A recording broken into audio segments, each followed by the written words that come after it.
No, I have a problem with him being a spiritual man, you know. I don't have a problem with him being a man because we all of that and we all fall short. But there's guidelines if you're a spiritual man in the book to help you get back on track, to ask forgiveness, to make the church whole. And it wasn't happening. So I left the church. So I mean, now I'm really broken, but it was through this wilderness experience in which I came across you at that point when I was in the wilderness. And I don't know if people realize that Jesus actually went to the wilderness a lot of times to get knowledge and wisdom, but I was in this place, and it was through those experiences that I realized that you don't put faith in any man anyway, or things. And so Welcome to Just Men, a life-changing program that resonates hope as well as encouragement. The program that gives you information and inspiration for the glory of God. I'm your host, Jeff Tate, and thank you for joining Just Men. On today's program, I have a very special guest and friend traveling all the way from Bowie, Maryland. Please join my good friend, Bob Kinzer. Brother Kinzer, welcome to Just Men. it's great to be on this world-renowned TV show. I'm telling you, Jeff, I'm honored. Well, world-renowned. Well, we like the compliments, and I tell you, you add value to our program, and we really appreciate you being on the program. I know we have a lot to talk about. You know, you and I share off the set, on the set. So, but before we dive into your life, your bio, so to speak, kind of share briefly who is Bob Kinzer. Bob Kinzer is just a pure, simple man, child of God. But no, I grew up in Washington, D.C., got a basketball scholarship to go to Penn State University, played at Texas A&I University, played in Europe for 5 years in England and Scotland, have 3 kids, a boy, 2 girls, 34, 33, and a 9-year-old, wow, and a wonderful God-given wife named Tiffany. Wow, that's beautiful, man. I tell you, I couldn't script that, man. That's beautiful. She must be gonna get a copy of this tape. I hope so. That's where my wife is. I need to pad up my account, man. Now, I think one of the things, Bob, man, that I want to dive into about your life, man, a little bit of your story and how you kind of come to the knowledge of self, man, the knowledge of who you are. And I know, especially as an athlete, a lot of times as athletes, they get wrapped up in the position, the titles, the accolades. But for you, you came to a turning point. Talk a little bit about the awakening in your life and what happened that caused that awakening. Well, it's definitely been a journey, and it took me going through a lot of different processes of finding out who I wasn't to find out who I was. And I went through addictions, you know, drugs, women, playing professional basketball. You get caught up into the hype and the ego bowstring that people feel you in, and you start to believe in what the world is dictating to who you are. So for a long time, I've always been searching. I always felt that I knew God, I believed in God, but I really didn't know God. So I went through a lot of trials and tribulations to get to where I am now. The one really experience, I mean, I had a lot of just broken moments in my life. Thought I was going to be playing in the NBA, ended up in Europe. Thought I was going to stay in Europe, ended up back home. But God lifted me and showed me the way, gave me opportunities. And the one thing that really changed my life, man, was I was going through the experience of my mother passing. And it took like about a year. She was going through heart trouble and seeing your mother. My father died when I was 13, and when he was in my life in those 13 years, he really wasn't in my life. So it really was my mother. And the experience of watching my mother pass really humbled me so. I thought just my basketball moments were some of my lowest moments when I didn't make it to the NBA, but seeing my mother pass took me to a place of understanding. I mean, it was so painful that it seemed like it stripped me down and brought me closer to God. Then I started seeing after she was having troubles with her heart, she had sugar diabetes. They started amputating her legs, and now all of a sudden, not only am I losing her because I was getting to the place understanding the process of death, but I wasn't ready for this process. They were chopping away her body. And it just made me so humbled and hurting and wretched that actually it brought me closer to God of understanding the process. But it was so painful that I shedded all these things of the world and nothing else mattered. You know, all these other things, the cars, the houses, that didn't matter. Seeing the way my mother was passing just humbled me so, and it made me get closer to God and try to understand who God is and who was I really. And that was an experience that really changed my life. And when I tell some people, and it sounds strange that the passing of my mother was one of the great experiences of my life. Some people don't understand it, but because it's just in my soul, it broke me down so hard through such pain that it actually revealed to me that God had my mother, and her passing was a wonderful thing because now she's made whole. And if she was asked to come back here now, she wouldn't. So I began to understand about the process of death. I understood that my whole situation in dealing with that was I was being selfish. I wanted my mother here for myself. And then I started to realize that it's not about myself. And that's when I started getting closer and trying to understand God, studying more, praying more, meditating. And through removing myself, I became close and understood the process of who I am now, which is the image of Christ through God. Yeah, I know that when I first met you, you were on a search. You were like on this pilgrimage, trying to find your identity through religion, spirituality, and the conflict between the two, and things that you experience that sometimes people experience dealing with the church and dealing with religion makes it sometimes difficult for them to follow the path to the road of Damascus kind of experience because of what they've seen. Talk a little bit about your journey in finding yourself through the venue of spirituality versus religion. How have you navigated yourself through this process, through the challenges that you were facing when I first met you, Right. and your perception of what they call the church, your perception of what they call religion? That's a very loaded question, very good question, Jeff. I'm gonna tell you, one of the things that helped me was meeting people like you. God placed people like you in my life, and I don't take any coincidences in life. And we discuss things. And one thing I realized, the difference between religion and spirituality, that there is a difference, and it appears to me that religion is sometimes man-made things, customs, mores, guidelines, procedures. But when I got to understand that those things are fine, you do need boundaries, but what really, really, really, truly matters is the spirituality of understanding the Spirit of God, which transcends anything that is worldly. And so when I started, you know, I was seeking, I was searching, I was going to churches, and had a very bad experience with a church that I was belonged to. After playing professional ball in Europe, I came back and was searching for a church, got into this church, and got more deeper than I ever did. And it's like the old saying, like I got behind the curtain. And one thing about church, if you can't stomach it, you don't need to be behind the curtain. That's why some people like to be in front of the curtain. They had to go, hear their song, hear their sermon, and go. But I got behind the curtain. I mean, I became a servant leader. I started a men's ministry, which it didn't have. Got involved in so many things for the church, but I was really following this man, and he started doing some worldly things. And it departed me from the church. And it was so gut-wrenching because, you know, I'm up here trying to go to church to seek God, and I'm seeing all these man-made fallacies and being misleading of people, and money was in there being misappropriated. I'm like, wait a minute. But then I realized that, you know, when you get behind the curtain, they're just people. But I was thinking because they're religious people that they knew better.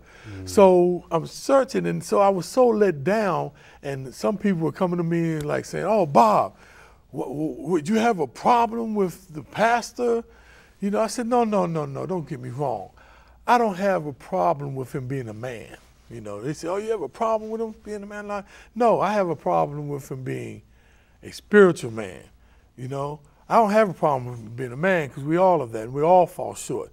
But there's guidelines if you're a spiritual man in the book to help you get back on track, to ask forgiveness, to make the church whole. And it wasn't happening. So I left the church. So, I mean, now I'm really broken, but it was through this wilderness experience in which I came across you at that point where I was in the wilderness. And I don't know if people realize that Jesus actually went to the wilderness a lot of times to get knowledge and wisdom, but I was in this place, and it was through those experiences that I realized that you don't put faith in any man anyway or things. And so it enlightened me to see that there's more than just this religion thing. I mean, I respect all religions. I respect your cultures, your mores in which you believe in, but I realize there's something greater than God. Religion sometimes put God in a box, is what I've learned in my search. And I realized that, you know, God is more greater than that. And if we believe that, if people truly believe that, then why can they not understand that some of these things can happen, that God can come here in the image of man through Jesus Christ and do all of these miracles, or something? Oh, he couldn't have done that, but yet they believe that God can do anything. It just baffled me. So I'm searching and trying to get understandings, and like I said, crossing through my life with people like you, other people who just gave me a clearer understanding than other experiences. And I learned through this religious searching for spirituality thing that, you know, it's not about good or bad experiences, right or wrong. It's all experiences of God. Even so, some of the experiences I thought were bad were really good. So through that, I learned through spirituality and understanding the wholeness of God that don't get caught up into the worldly things. And I'm still searching, but I'm learning if you ask for wisdom, God will give it to you.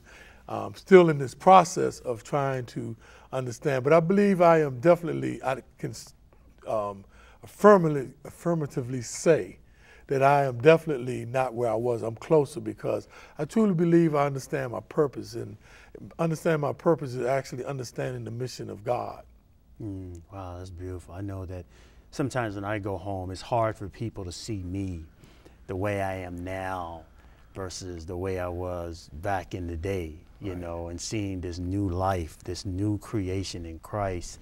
And one of the things that it helped me was something that's dealing with, Mark Twain said something that's very powerful. He said, forgiveness is what the violets shed on the heel that crushed it. And in essence, he's saying is that a violet is the flower that produces a fragrance. And the more you stomp on that violet, the more it still gives out the aroma of that fragrance. It accepts that. And it accepts that in the concept of forgiveness. It's always staying the same. It's always given. Whether you take the flower or the violet and you gently hold it, it gives a fragrance. Or whether you crush it with your heel, it gives it the fragrance.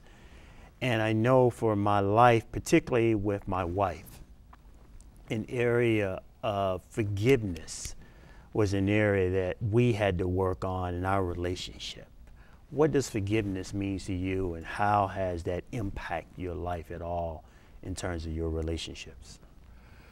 Man, forgiveness is a very powerful word, and I realize sometimes it's twofold. You know, sometimes I realize that I can give forgiveness, and then there's other times that I realize that forgiveness is not mine to give, it's God's. And so, depending on the situation, I realize that, you know, you definitely have to give people forgiveness or ask for forgiveness myself. But sometimes it's not the process of me asking, only God can give that. And sometimes we say we forgive people, but we really don't, because we still hold resentment or animosity in our heart. And that's because you're not really giving it to God, to let God really clear that out of your life, or make that whole, or erase that pain out of your life. And I believe forgiveness is very tricky sometimes. But I do believe in it, and I do ask for it, and I hope that, you know, God is, you know, gives it to me. But I realize that sometimes I cannot give forgiveness for somebody else's life. You know, I got to understand it for me, but I think it's God's to give. Wow, that's beautiful. I know that question that I wanted to ask you about relationships, because I know that many times we have men on the program, they're very successful professionally. They're very successful in what we call between the lines, whether it's on the field, on the court. As long as you kept them in the lines, they were very successful. But when it came to their personal life, their private life, their marriages, those were some of the areas they had their greatest challenges. How do you see your relationships, your personal relationships, in terms of success, contentment, fulfillment, those kind of things that we pursued when we were between the lines? How do we measure that now when you're measured on a different standard?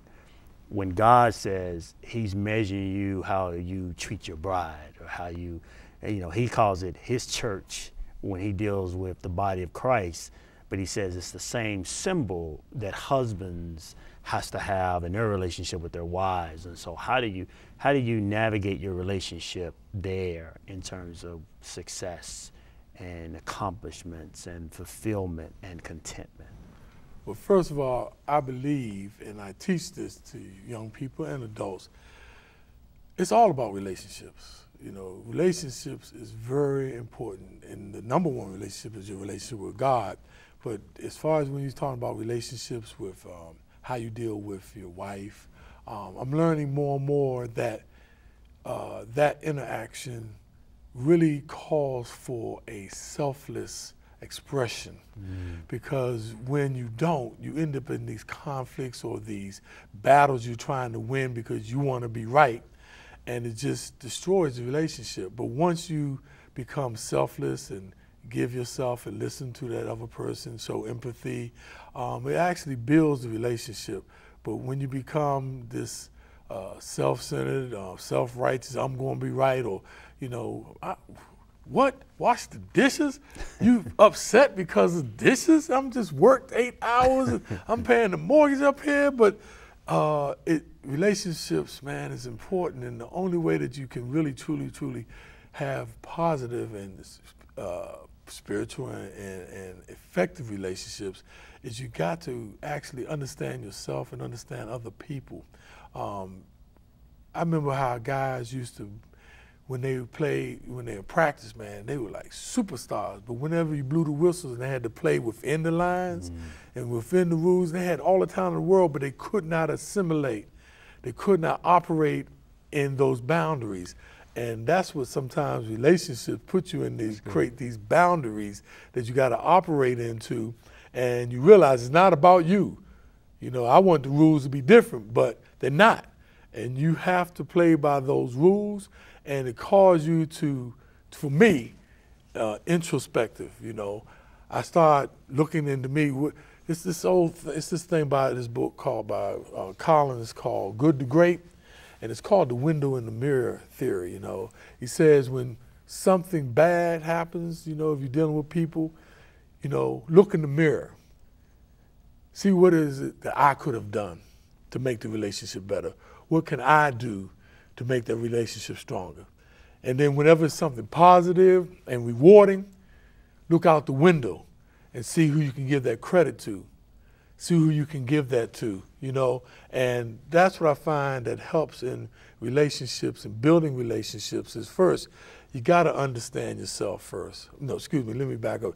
You need to understand God so you can understand who you are first. And then you need to take time to understand other people and understand what you're going through in life. You know, everything has a season and a purpose. And if you don't understand that, you will constantly just be like in turmoil, like a sea being battered around by the wind, if you don't really understand the relationships to life that you are involved in. Wow, that's beautiful. That is beautiful. I know one of the things I'm amazed with you, and you can share more insightful, is how you navigate in your relationships when you hadn't seen that modeled in the way that the life you're choosing now through Christ, seeing the modeling of a father and the father and a husband being modeled when your father was removed from you at an early age. How do you navigate through this process without that? Truly through the grace of God, because it wasn't there. You know, my mother, my brothers, I had 2 brothers, 4 sisters, they went to the service, so I was around all women. And I asked myself that. My son had even asked me that, you know, about, you know, because he was really chastising me. I wasn't in my son's life the first 7 years. I was going around the world playing ball, and, you know, he came at me as I got in his life at 7, been in it ever since. He's 34, getting ready to be 35. But he came at me one day and it's like, you know, oh, you don't know what it's like to be when it's, you know, Father's Day and the kids talking about their father and you weren't there. And man, I was feeling bad. Then I stopped and said, wait a minute. First of all, I didn't have anybody show me how to be a father. So I was just trying to be the best I was. So I'm like, after I finished with him, he was feeling bad about me. After I told him how I was out there traveling through the world and not having, you know, but what helped me navigate through that, through the grace of God, he placed very positive and effective male role models that took the place of my father's role, you know, which is really, that's kind of oxymoron. I don't think nobody can really truly take the place of your father, but they provided me those things that I didn't have from a father. And I mean, once again, Jeff, you know, putting you as a male role model in my life. There's several other people, good people that's come through my life, men that God placed there. And some of these guys wasn't the most upstanding citizens, but they had a good heart, man. Some of these guys were like old hustlers, drug dealers. But back in the day, old drug dealers didn't sell drugs to new young people. When they saw me coming along playing ball, they would set me down on the bench after we played at the playground and be giving me like serious, you know, rules of the street, man. And like I said, these mothers are hustlers and, I mean, kill people, but they really didn't want me to live the life that they did. So they ended up becoming positive role models for me of what not to do. And it's through the grace of God that they put them in my life and revealed their experiences so I wouldn't go through that role. So it's a weird, eclectic way of how I learned about how to be a father and a husband. A husband, I'm still learning because, once again, I don't care how many books you read, man. Everybody's marriage is very unique unless you go through it. You know what I'm saying? You can't really say, oh, this is how you're supposed to do it. This is Bob. Let me tell you, man, everybody's married. So being a husband, that's been a learning process. Let me say OJT, on the job training. Good God, man, because they say marriage is a great institution if you believe in being institutionalized. But say I do, so I don't think but no, that's been my blessings through positive male role models that's helped me. Wow, that's beautiful. You know, what's amazing, I mean, it really is amazing when you talk about your daughter and your wife and just the whole fruition of your life, man, coming full circle and your identity in Christ and how you see this new life as a man. But one of the things, and I think is a burning question that I'm always asking myself, and that is, what is a man? What is a man from your understanding, your experience, and it's been worldwide. So you got from being in Europe and so forth. What is your identity of a man? Yeah, it could be a melting pot of things, and I believe there's a variety of things, not just one thing that make a man. But the one thing, my true understanding of a man has been really learning and understanding God through Jesus Christ. It is not necessarily, I mean, we could talk about man in the worldly sense, or we can talk about a man in the godly sense. And in the godly sense, I believe a man is really understanding his spirit and understanding that true obedience to God is service to others, and reaching out and trying to help other people to make it into that connection to that almighty power that will make it good for all.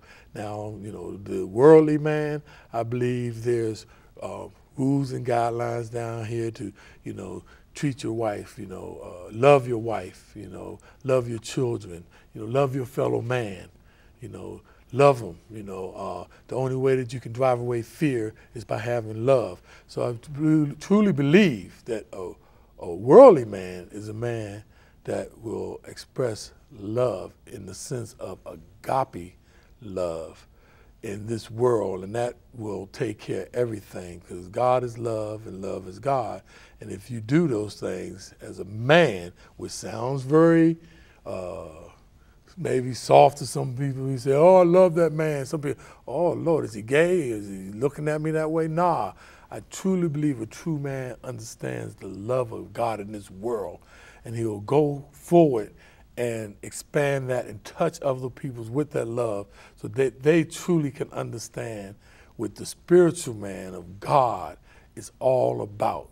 And that's what I believe. It may sound very exoteric, but in my heart, that's what I truly believe. Yeah, that's beautiful. You know, the word talks about abide these three: faith, hope, and love. Yes.